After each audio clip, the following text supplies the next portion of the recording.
परमेश्वर को प्रसन्न करने वाला जीवन जीना चाहिए। कौन वाला? परमेश्वर को पसंद करने वाला। थोड़ा बैठ के जगह दीजिए, थोड़ा दीवार छोड़ के बैठिए, नहीं दीवार भी गिर जाएगा। हालेलुया। आराम से बैठिए, ध्यान से सुनिए, हम आपको जगाते रहेंगे बीच बीच में थोड़ा ना। तो परमेश्वर को प्रसन्न करने वाला जीवन क्या करना चाहिए? जीना चाहिए, ताकि परमेश्वर खुश रहे। कौन खुश रहे? आप नहीं, कौन खुश रहे? बाइबल बताती है कि बाइबल में सारा चीज को परमेश्वर ने बनाया, सब कुछ बनाया, यहाँ तक कि मनुष्य को भी बनाया, रख दिया अदन की वाटिका में, और उन्हें बोला सब एकदम बिना खटके क्या कर सकता है? खा सकता है, कोई टेंशन नहीं है, खा सकता है, आराम से रह सकता है। हम क्योंकि अब बार बार आएगा आपसे मिलने के लिए। हालेलुया। लेकिन एक बात प्रभु ने उन्हें मना कर दिया, देखो ठीक है सब कुछ खाना, लेकिन एक बात है, ये फल कभी मत खाना, छूना तक भी नहीं, खाने की तो बड़ी बात है। अब देखो, लेकिन मना कर दिया। परमेश्वर भी रोज जाता था उनसे मिलने के लिए, लेकिन परमेश्वर के आने के बाद कहा जाए तो लूसीफर भी रोज जाता था इनसे मिलने से लिए, आदम और हव्वा से भी मिलने के लिए रोज जाता था। प्रभु भी रोज जाता था, वो भी रोज, लेकिन प्रभु जाता था तो और अपने बच्चों से मिलने के लिए जाता था, हालचाल करने के लिए जाता था, उनको कैसे रहना सारी बातों को सिखाया। लेकिन शैतान जब जाता था या लूसीफर जब जाता था, उसका एक ही मकसद था, इसको आज नहीं तो कल क्या करना है? क्या करना है? बिगाड़ना है। क्या करना है उसको? ये खुदा की बड़ा बेहतरीन सृष्टि है, बड़ा अच्छा है, वेरी गुड है। मैं कई बार भी बोला हूँ कि परमेश्वर ने आपको बनाया, वेरी गुड बोला, अच्छा बोला, ठीक है। आप बिगड़ गए, परेशान हो गए, खुदा ने आकर अपनी जान देकर के आपको बचा लिया। अब बोलता है जितने विश्वास करेंगे वही वेरी गुड होंगे, विश्वास करेंगे और उनके अनुसार अपने जीवन को जांच के चलेंगे, वो वेरी गुड होंगे। हालेलुया। बाकी लोग बोलेंगे ये पागल लोग हैं, ये ऐसा वैसा लोग हैं ना, लेकिन आपको परमेश्वर बोलता है जब विश्वास करेगा ना, वेरी गुड, क्योंकि जब आप बदलेंगे ना तो यहाँ डीजे नहीं बजेगा, स्वर्ग में स्वर्गदूत के साथ आनंद मनाया जाएगा, वहां पर तुरैया पर आनंद मनाया जाएगा। इसलिए पौलुस लिखते हैं, पढ़िए, अब मैं ज्यादा छोट करके उसको जल्दी से शेयर करूं, है ना। इसलिए आप पौलुस लिखते हैं रोमियो 8 और 8 पद, रोमियो 8 पद, और जो शारीरिक दशा में है, हाँ, जो शारीरिक दशा में है, वे परमेश्वर को प्रसन्न नहीं कर सकते। क्लियर। यहाँ पर लिखा है, सुन रहे क्या? मैंने बोला कि वो परमेश्वर के नहीं अच्छा जी पाए, नहीं बात कर, जबकि रोज जाते थे, लेकिन शैतान अपना काम कर गया। कहा ऊपर से वाला बात मैंने पहले बता दिया, वो भी उधर से पी के आना शुरू कर दिया, क्योंकि उनकी संगत में रोज जाना शुरू कर दिया। प्रभु ने वचन में बोला भैया अलग रहो, अलग रहो, अलग रहो, अपने आप को जांचते रहो, समझते रहो। इसीलिए पौलुस लिख रहा है, पढ़िए, और जो शारीरिक दशा में है, जो शारीरिक दशा, इसका मतलब जो शरीर के अनुसार अपना जिंदगी को क्या कर रहा है? बिता रहा है, चल रहा है शरीर के अनुसार, वे परमेश्वर को प्रसन्न नहीं कर सकते। ऐसा विश्वासी लोग कभी भी परमेश्वर को प्रसन्न नहीं करते। फिर आप मत बोलेंगे भैया हम इतना दिन से विश्वास कर रहा है, हमको तो कुछ नहीं मिला या ये नहीं मिला, और आप फिर मत बोलिएगा। Hallelujah, hallelujah. मैं ऐसे कहूंगा, अरे आप उस परमेश्वर की महिमा कर रहे हो जो सारी कायनात को बनाया है। वो कहता है कि मैं स्वर्ग और पृथ्वी का क्या हूँ? अधिकार हूँ, अधिकारी हूँ, स्वर्ग और पृथ्वी का। आप ऐसे परमेश्वर की महिमा कर रहे हो, फिर आपको समस्या क्यों है? फिर क्यों आपको तकलीफ है? क्यों आपको समस्या बाधा है? क्योंकि आप परमेश्वर को प्रसन्न करने वाला जिंदगी नहीं जी रहे। इसलिए आपको ध्यान देने की क्या है? जरूरत है। नहीं समझेंगे तो कुछ होने वाला नहीं है, क्योंकि पौलुस स्पष्ट जगह लिखते हैं रोमी 8 के 7 में, क्योंकि शरीर पर मन लगाना तो, हाँ, शरीर पर मन लगाना तो परमेश्वर से बैर रखना है। हाँ, बस शरीर पर मन लगाना कैसे बैर? परमेश्वर से। तो परमेश्वर से बैर लगा के कोई जीत जाएगा क्या? नहीं। कोई जीत जाएगा? नहीं।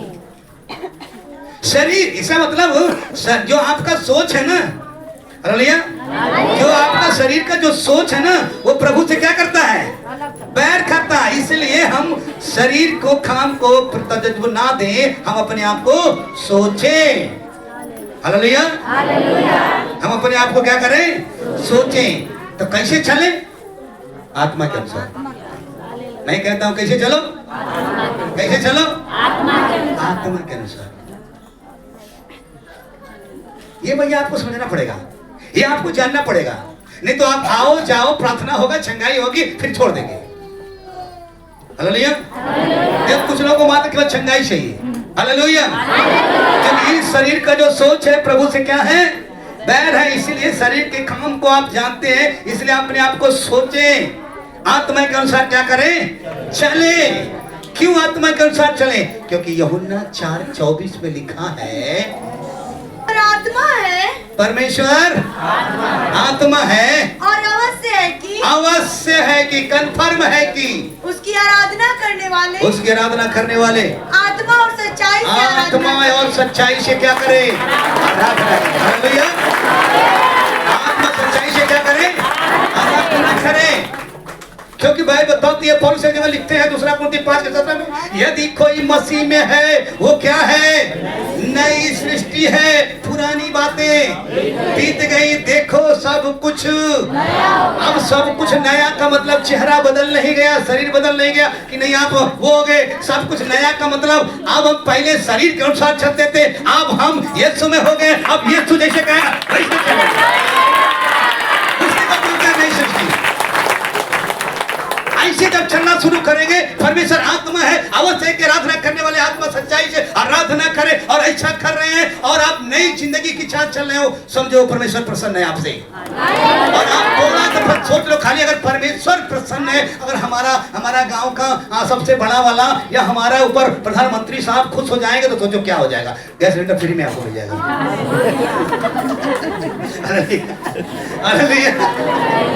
सोचो थोड़ा इमेजिन करें, इमेजिन करिए, जब वो प्रसन्न हो जाएंगे तो क्या होगा? तो समझो फ्री में हो जाएगा। प्रभु कहता मैं प्रसन्न हो जाऊंगा, समझो स्वर्ग की सारी आशीष आपको फ्री।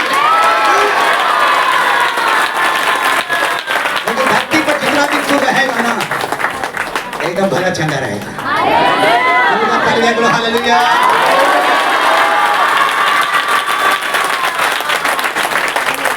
हालेलुया। क्यों जानने का जरूरत है? क्योंकि रोमियो 8 का 1 पद में लिखा है, रोमियो 8 का 1 पद में लिखा है, आप जो मसीह यीशु में है क्या? है क्या? झूठ मत बोलेगा, झूठ बोलेगा तो फिर गड़बड़ हो जाएगा। झूठ बोलने वाला प्रसन्न करता जीवन नहीं जी रहा है। हालेलुया। ठीक है, अब अतः जो मसीह यीशु में है, जो मसीह यीशु में, अगर मैं हो, मैं मतलब अंदर, मैं माने उसके अंदर, और पौलुस लिखता है अपने आप को अपने अंदर में जांचो। अभी भैया ने बताया, इसीलिए आता जो मसीह में है उन पर दंड की आज्ञा नहीं, उन पर दंड की आज्ञा बोलो। हाँ एकदम स्पष्ट लिखा हुआ है, जो मसीह में है ना उन पर दंड की आज्ञा है ही नहीं है। क्यों नहीं है भैया? क्योंकि वे शरीर के अनुसार नहीं, शरीर के अनुसार नहीं, वरना आत्मा के अनुसार।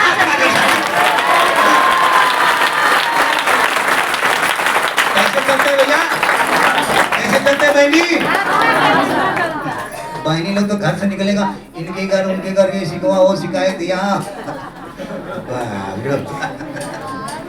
क्या क्या नहीं चलेगा। आपको परमेश्वर देख रहा है, आप बोले हम तो खाते हैं, हम तो करते हैं, प्रभु बोला कुछ नहीं करता है। दंड की आज्ञा नहीं है, क्लियर लिखा हुआ है, लेकिन उसी को दंड की आज्ञा कर नहीं है जो शरीर के अनुसार नहीं, आत्मा के अनुसार। अब आपको तय करना है, सच में मसीह में है? अगर मसीह में है तो प्रसन्न करने वाला जीवन जी रहा है कि नहीं, चल रहा है कि नहीं, समझना पड़ेगा। हालेलुया। क्योंकि आइए मैं दिखाता हूं आपको 1-2 उदाहरण बता करके कि जो लोग बात को और माने तो क्या हुआ, नहीं माने तो क्या हुआ, है ना।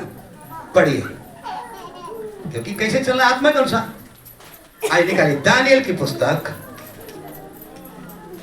1 अध्याय 5 से लेके 8 तक पढ़िए। राजा ने आज्ञा देखी उसके भोजन और पीने के दाख मधु में से उन्हें प्रतिदिन खाने पीने को दिया जाए। उन्हें प्रतिदिन क्या किया जाए?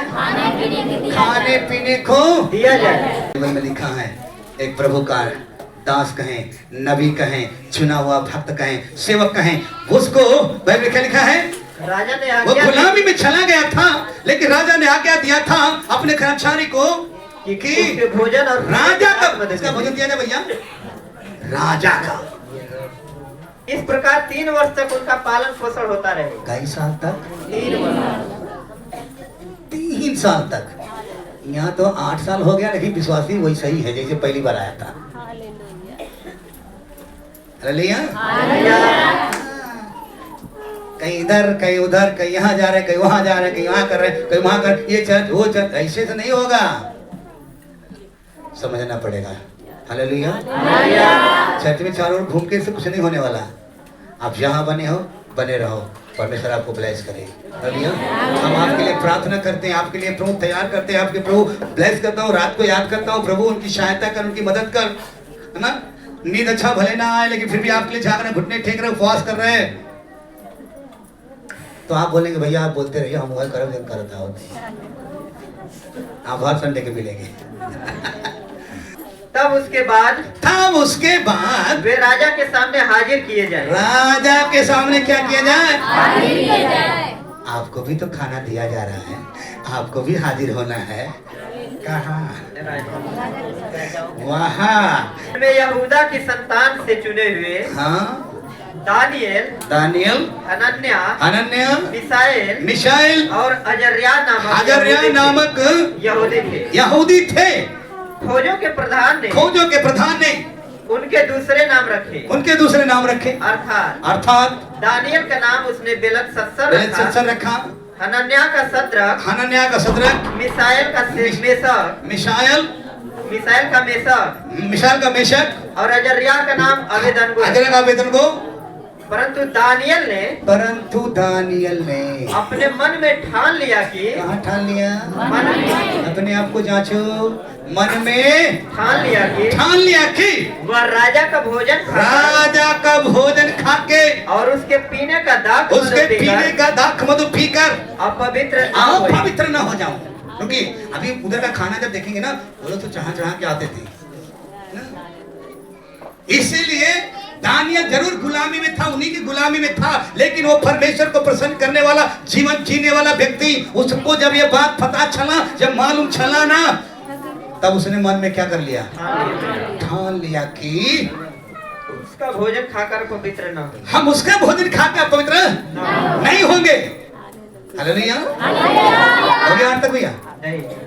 इसलिए उसने खोजों के प्रधान से कहा कि विनती की कि उसे अपवित्र न होना पड़े। इसलिए उसने क्या खाना मांगा? सादा भोजन। कौन भोजन? सादा भोजन खाएं, सादा भोजन करें। अभी सादा भोजन करने के लिए वो मांगा, थोड़ा जो देने वाला था और थोड़ा नाराज हो गया, हमको मरवाओगे क्या? आपको व्यवस्था वीआईपी है, आप एकदम वैसा वाला मांग रहे हैं, या तो सबको वीआईपी चाह रहा है, आप क्या कर रहे हो? ना हम नहीं खाएंगे। तो उसने बोला, कुछ बोला, पढ़े मालूम, तो उसने कहा मुझे खाली 7 बज गया, 10 दिन तक हमको चेक करिएगा। हालेलुया। 10 दिन हमको क्या करिएगा? चेक करिएगा। और परमेश्वर का धन्यवाद हो, उस व्यक्ति को परमेश्वर ने मन को बदला। इसके बातों को सुन लिए और उन्होंने क्या किया? भोजन दिया। उधर वो लोग को व्यवस्था टाइट है, इधर साग बल। जब चेहरा देखना शुरू किया 10 दिन के बाद, बाप रे बाप, उन लोगों से ज्यादा सुंदर है ये। हालेलुया। क्यों है? क्योंकि ये परमेश्वर को प्रसन्न करने वाला जिंदगी जीना शुरू किया। वैसे अगर आप परमेश्वर को प्रसन्न करने वाला, जो खिलाया जा रहा है परमेश्वर को वचन, जो आपको दिया जा रहा है, अगर उसके अनुसार चलना शुरू करें, आप भी स्वस्थ और आप चंगे रहें। हर संडे आते रहेंगे। हालेलुया। थोड़ा दुख में खा के गए, फिर मिलेंगे बाद में। अरे वो ट्रक पर लिखा रहेगा। हालेलुया। चरच में लिखा है संडे मिलेंगे। हालेलुया। अब क्या भाई, आपको ध्यान देना भैया, आपको समझना भैया, आपको समझना बहनी। ऐसे भूत नहीं भागेगा, ऐसे बीमारी नहीं भागेगी। जब सही से समझ में गए, बीमारी अपने आप भाग जाएगी, आप सही हो जाएंगे, आप भला छक्का हो जाएंगे। इसलिए दानियल को और उनके चेले लोग, उनके साथ रहने वाले दोस्त लोगों को दिक्कत नहीं मिला, स्वस्थ थे, अच्छे थे। क्यों? परमेश्वर के प्रसन्न करने वाला जीवन जीते लीजिए। अगर आप भी ऐसे हैं, आप भी समझना है, आपको भी जानना है, ऐसे अगर करना शुरू करते हैं, आपके ऊपर कोई दिक्कत, कोई परेशानी नहीं है।